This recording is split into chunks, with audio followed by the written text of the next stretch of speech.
seconds for instance you want to watch for 1 second ls minus lh, and after we're gonna press this, we can see that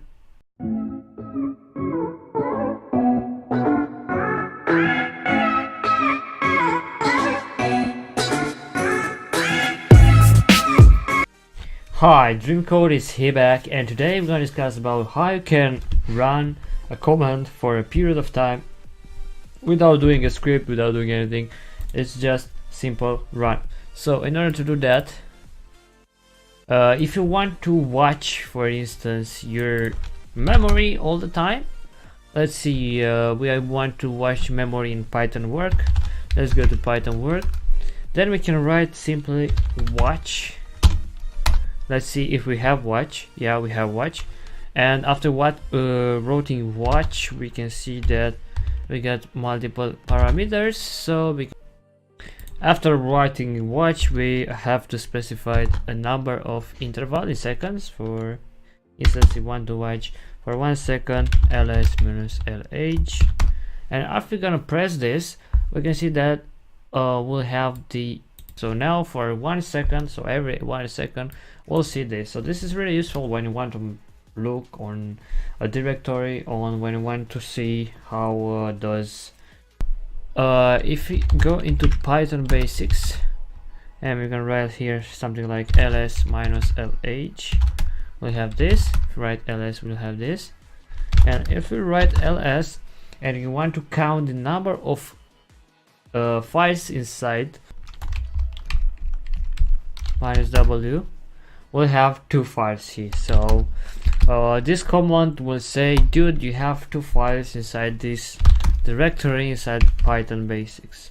So if you're gonna watch this, we can also watch a short period of time, like 0.1, and we're gonna watch the number of files inside this folder. So let's see, and it haven't worked. Why? Try to highlight this. Okay, now it worked, because we have to highlight it to get everything. So we have every 0.1, we have the number of files. I'm going to open another terminal. I'm actually going to duplicate this one, new window, nice, and I'll still right here. So if we're gonna write here ls, we're gonna see this. I'm going to create files to see if this word count is working. So let's try to create a file here. Touch f1, look at that, f2, f3, look at the number is growing. So we have the number of files, and if we gonna write here ls, we're gonna see that we have the files. And if we want to delete all the f files, we can specify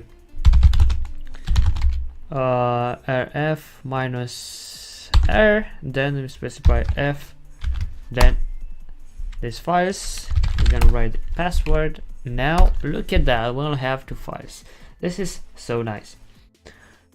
So with watch you can do a lot of amazing stuff. If you want more information about watch, you can simply type watch, sorry, like this, and you can also do a beep if command has no 0 exit.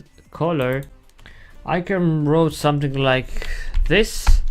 I'm going back with a directory, I'm choosing the current directory, and I'm showing here the size.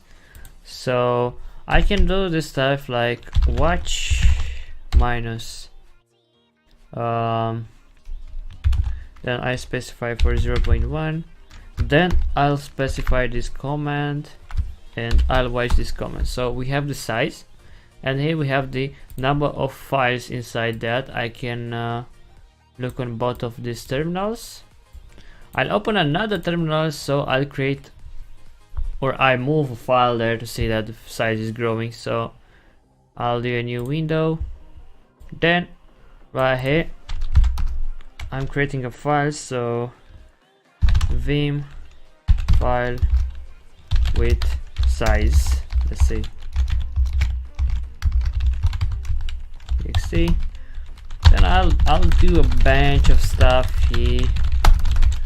When I'm saving this, you see that after pressing W, already written this, this size here change to a 0.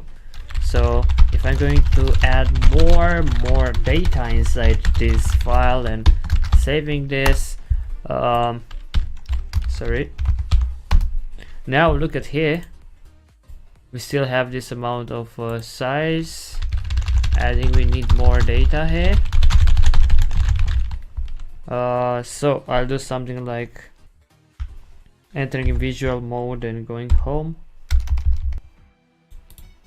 Copy. I'll paste a lot of data here, random and ambiguous data. Then look at the size. I'm saving this. So after saving it, we have more size here. And if I'm going to remove this, look, we have 3 files here. I'm going to remove the file with size. Let's see what is happening.